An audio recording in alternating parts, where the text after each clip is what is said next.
I would just like to say a few words about modern spirituality in a historic perspective, according to Martinus. In one sense, religion and political life, they belong together. In the old Egypt, there were pharaohs, there were initiated people who guided political society. So in the past, it was the leaders, the initiated, who had the knowledge that were guiding society. But there is now a period of maybe 500, 600, 700 years where the religious life is divided from the political life. And before, people, they were following the initiated people. They were following the leaders, just like the sheep are following the herd. But in modern time, we are going to learn independent thinking, independent understanding of life. So for a period, it's impossible to have these dogmatic religions because people are starting to think themselves. And then it's a very good start to learn to use your intelligence in the scientific area. You become technical and you train your intelligence very much. And also for that reason, we start to have a democratic society, because when people start to think themselves, it's impossible with a religious dictatorship. But before, it was a divine dictatorship. It was the best way to lead people. And now you are talking about what is the next step. And now the next step is also to experience the consequences of materialism, to experience the consequences of capitalism. So next step, I'm sorry to say it, is doomsday, cataclysm. There will come a lot. There will come in 2 weeks. Now I don't think it is not on that date, but I'm convinced, according to the spiritual laws, capitalism will vanish or is doomed according to spiritual laws, but not according to some calendar in 2 weeks. But I think, what can you do? We can try to change the world, but I think the biggest contribution you can make is to be ready to serve mankind, to serve your fellow beings. And you could pray that I may serve in the areas where I have my skills and where I have my talents. I think it's very good that they teach French at Alliance Française. I think it's good they teach German at Goethe Institute, and they teach English in Oxford.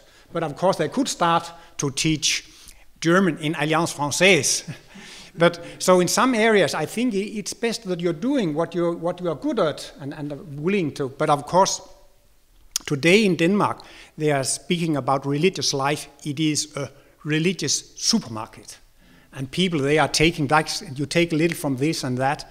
But in a way, it's good, because the future is that you build up your own consciousness on your own experiences.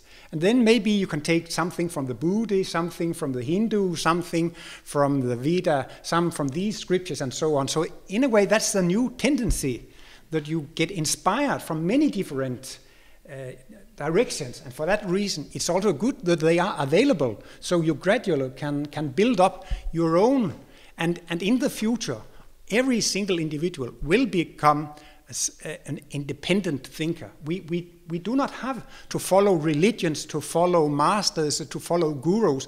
We shall become our own authority, our own guru. We shall experience the eternal truth ourselves. So in that way, it is also good to make all these different teachings available. So I think the next step is just that you develop your skills, your talents, and are ready to serve mankind when it's needed. Sometimes maybe we're too ambitious. We want to change society immediately, but sometimes it takes some time. But the important is that you are ready to serve mankind yourself. Thank you. I want to contribute here with this to this idea that people become gradually their own guru, their own master, It was a small story for me, very significant. Once a master was asked by a student, look, I heard I would not need a master. And the master said, yes, it is true. And the student said, but then why should I listen to you? And he said, the master replied, because you need a master to explain you this. So it is, you see, it is a paradigm that cannot be removed. It will be transcended when it is the time, maybe in 500 years, as Martinus said, or in time when we are at the level, practically. Otherwise, we would need, and even this taking God as, I don't use the word as a crutch, but as a jolly joker. You know, in the cards, when you miss a good card, you put a jolly joker there, and then it fits in any situation. You put God as a joker in the cards of life. And of course, in my opinion, it's a level of consciousness.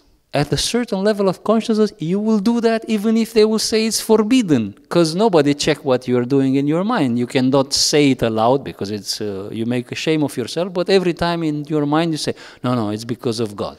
It's because God put me there, God gave me this, and so on, even if you don't feel it and even if you don't understand it.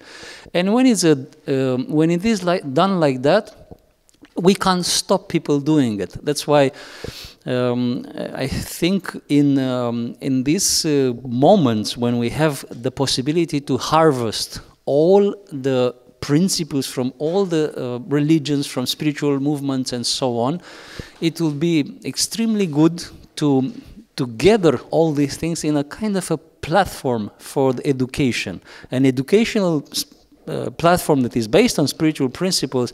I think it's what we will conclude by experience to do next, because that will truly help. We cannot tell people, throw away the falseness or for instance, the formalism in even in the spiritual practice. They will do it at a certain level of consciousness, not that they will do it, but they need it.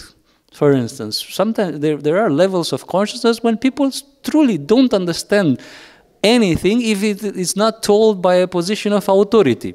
This is how they are. They will not listen to anyone. And then I heard, for instance, today there are a lot of teachers which are saying, I am not a guru. And they are the guru of not being a guru. And they have a lot of followers which are fanatic about them. And if you ask one of these followers, hey, but how is your opinion about this person? They express their complete dedication about this person, and their main thing is, it's because he's not a guru. But that's the definition of the position of authority when you treat a person like that. So it's like the famous saying, well, let's not speak on cliches, which is a cliche, of course, everybody's saying that, which of course is another story. So that's why I think is what we can contribute mostly now is to bring this foundation, and then the rest, anyway, people will follow their way of being according to the level. Kids will always, in all the planet, in all the cultures, steal sweets from the kitchen. I don't think it's any culture where they don't do that, because they're kids, and at that level they go for that. Even if they are told that they will be cut the right hand, or I don't know what kind of other, sorry? Yeah, all kind of things.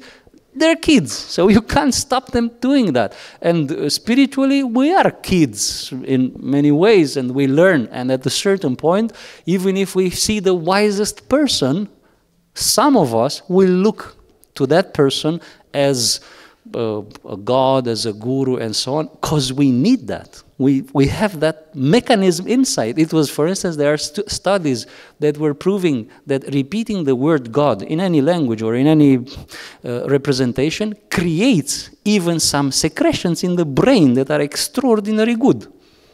Now, so you need that even as a, how to say, practical, physiological mean. Now, there are also other means. I'm not saying that this will be the only reason, but if that is so, then simply we can't just cut through the truth so that we obtain another version of it. The truth is one, and we just have to complete the puzzle. And that's, I think it's very important that we start to communicate and to share and to see that we have a lot of things in common. All these values, all these discoveries that we have dug up from the old time, or simply modern researches, experiences of thousands of years of practice, or thousands of practitioners of the same system.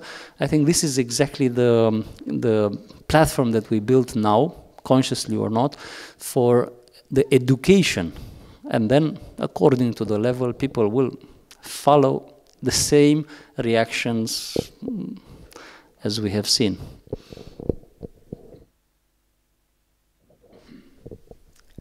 I think I'd like to say that one of the things, even without a master, I think we all need our spiritual scriptures and our roots. That's also what I tried to say in the beginning. I think it's so important that we don't think that we can sort of rediscover the world without at the same time discovering the roots. I think you mentioned watering the roots. Somebody at least had that image, that we do need to water our plants, and that is also our spiritual plants. We need to not dig up the roots, because if we dig up the roots, they will all die. But we need to water everything so that our inner tree can flow and flourish.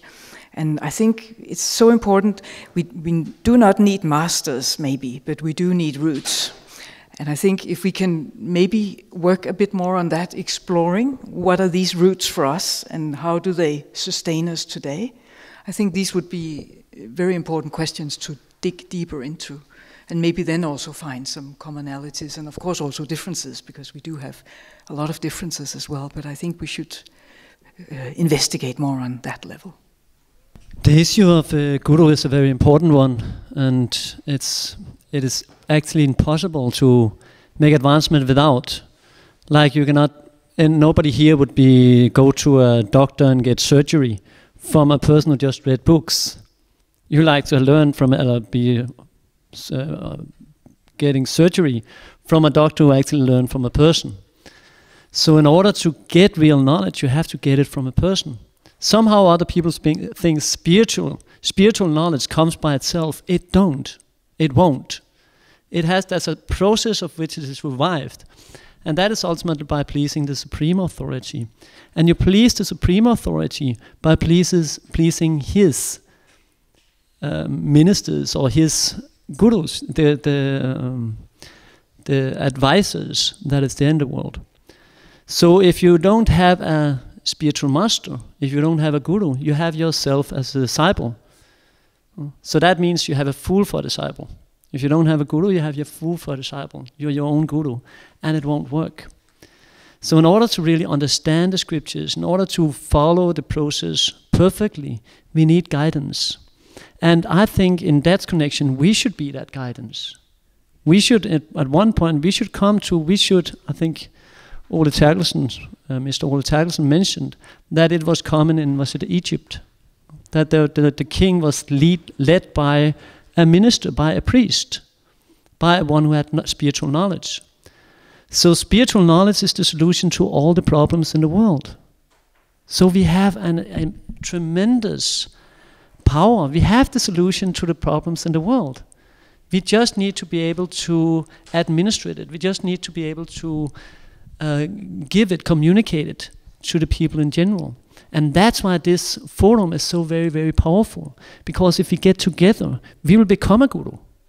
We, as this forum, will become a guru, a leader for the leaders in society. And that's the way we can change the world, by becoming gurus. But we will not become gurus unless we follow gurus.